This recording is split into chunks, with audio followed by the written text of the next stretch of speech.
Good morning class आज हम पढ़ेंगे चैप्टर नंबर 3 वाटर।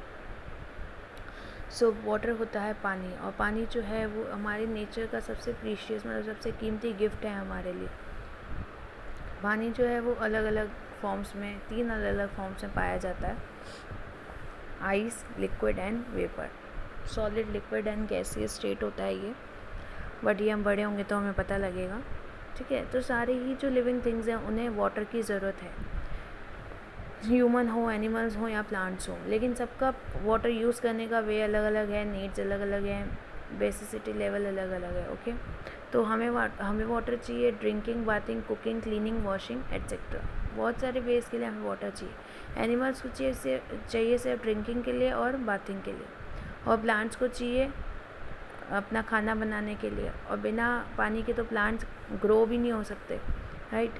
तो some animals like fish, octopus, starfish etcetera live in water. ये जो एक्वेटिक एनिमल्स होते हैं ये वाटर के अंदर ही रह सकते हैं, तो ये वाटर के बिना नहीं रह सकते। लेकिन कुछ एनिमल्स ऐसे हैं जो वाटर और लैंड दोनों पर रह सकते हैं, जैसे ये crocodile, frog, tortoise. Okay, then we have sources of water, कि आखिर ये वाटर आता कहाँ से है। तो अलग अलग सोर्सेज हैं। सबसे पहला है रेन वाटर, मतलब बारिश का जो पानी होता है वो सबसे प्योरेस्ट फॉर्म होता है वाटर का। लेकिन अब मतलब आज के टाइम में जो है ये वाला पानी बहुत डर्टी आने लग गया है, अच्छा नहीं आता, क्योंकि जब तक ये ज़मीन पर आता है तब तक डस्ट, जर्म्स, ये सारे इसके साथ मिक्स हो जाते हैं। रेन वाटर जो है हर टाइम अवेलेबल नहीं होता है, सो हम उसके ऊपर कम्प्लीटली डिपेंडेंट नहीं हो सकते, क्योंकि कहीं पे रेन वाटर आता है, कहीं पे रेन वाटर नहीं भी आता है, मतलब कहीं बारिश आती है, कहीं नहीं भी आती है। फिर दूसरा है रिवर। रिवर जो है एक अच्छा सोर्स है पानी का। जब भी जो है बर्फ़ माउंटेन पर जम जाती है और फिर जब वो सन की रेज मतलब सूरज की रोशनी से पिघल करके नीचे आती हैं तो वो रिवर का फॉर्म ले लेती है, मतलब रिवर का फॉर्म ले लेती हैं, तो उसे हम बोलते हैं रिवर। तो रिवर जो है वो प्लेन्स पर आता है, और लोग उससे प्लेन्स मतलब ऐसे बड़ी बड़ी प्लेन्स होते हैं ना, उस पर आता है, और लोग उसे वेरियस पर्पसेस के लिए यूज़ भी करते हैं। बट आज के टाइम में नाउ डेज जो रिवर का वाटर है वो भी पोल्यूटेड हो गया है, क्योंकि लोगों की एक्टिविटीज़ इतनी अच्छी नहीं है, सारा कचरा वहाँ फेंक देते हैं, खुद वहाँ नहाने चले जाते हैं, तो वो पीने लायक पानी नहीं है। फिर है पॉन्ड। अब पॉन्ड क्या होता है? पॉन्ड, जब बारिश होती है तो छोटे छोटे खड्डे बन जाते हैं, तो उन खड्डों में जो पानी इकट्ठा हो जाता है वो हमारा होता है पॉन्ड, मतलब पॉन्ड में पानी इकट्ठा हो गया, लेकिन वो भी पीने के लिए अच्छा पानी नहीं होता है। फिर होता है वेल। वेल होता है कुआँ। कुआँ भी एक अच्छा सोर्स है पानी पीने के लिए।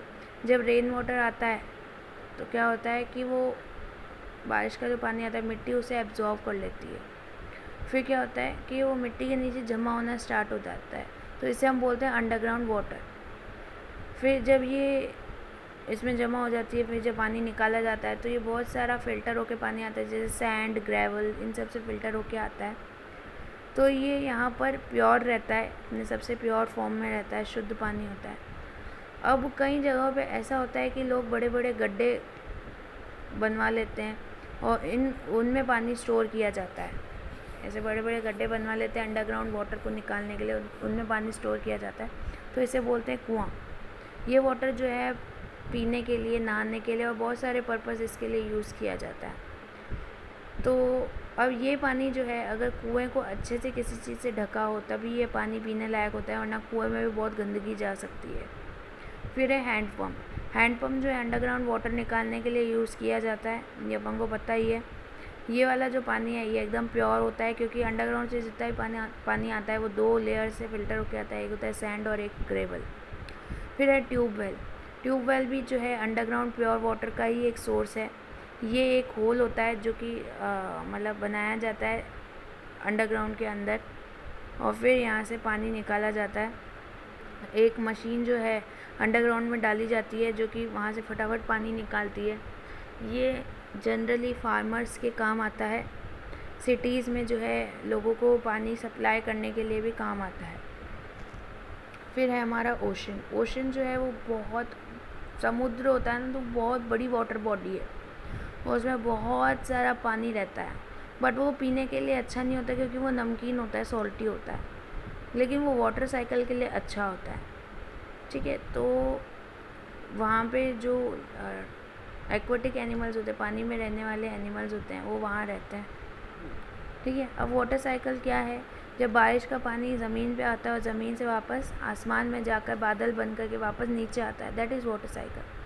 तो वाटर जो है वो एवेपोरेट होता है। एवेपोरेट मतलब धूप की जो रोशनी होती है वो वाटर को अपनी तरफ खींच लेती है भाप के फॉर्म में, तो वो एवेपोरेट होके ऊपर जाता है। Ocean, river, land, lakes, pond और इन सब में से, मतलब लैंड से वो ऊपर की तरफ जाता है, ऊपर की तरफ वेपर बन के जाता है, मतलब भाप बन के जाता है, फिर उधर वो ठंडा हो जाता है और छोटे छोटे ड्रॉपलेट्स में, छोटी छोटी बूंदों में चेंज हो जाता है, और वो छोटी छोटी ड्रॉपलेट्स होती हैं वो एक बादल का फॉर्म ले लेती है, और बादल जो होता है वो बहुत हैवी हो जाता है, जो बहुत भारी हो जाता है, तो फिर वही पानी जो है नीचे ज़मीन पर गिराता है।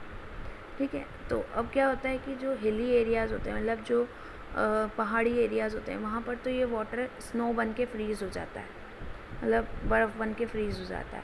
और ग्राउंड पे क्या होता है, जो रेन वाटर होता है वो रिवर्स, ओशियन, लेक्स, पॉन्ड इन सब में चला जाता है, और कुछ अंडरग्राउंड में भी चला जाता है। फिर वापस यही प्रोसेस होता है, सन की रेज़ आती हैं, इनको भाप बना के ले जाती हैं, फिर वहाँ ये बादल बनते हैं, और जब हैवी हो जाते हैं वापस ज़मीन पे आ जाते हैं। तो इसे हम बोलते हैं वाटर की साइकिल। कैसे वाटर यहाँ से ऊपर जाता है, ऊपर से वापस यहीं आ जाता है। अब rain water harvesting. Rain water harvesting का मतलब होता है जो भी बारिश का पानी है उसे कंजर्व करके रखना, मतलब उसे संभाल कर रखना। तो इसमें क्या होता है, रेन वाटर जो होता है वो रूफ़ होती है, छत होती है ना, उसमें कुछ ऐसा सिस्टम बना दिया जाता है, एक गड्ढा बना दिया जाता है, जिससे कि जो सीधा अंडरग्राउंड को कनेक्ट करता है। जैसे रेन वाटर आता है और अंडरग्राउंड में जाता है, तो वहाँ पर पानी जो है वो स्टोर रहता है, इससे पानी भी बढ़ जाता है और पानी वेस्ट भी नहीं होता। अगर हमारे पास पानी नहीं है किसी वजह से, किसी रीज़न से, तो हम वहाँ से पानी फ़िल्टर करके ले सकते हैं। Okay class, so the chapter is over. I hope आप सबको समझ में आ गया होगा।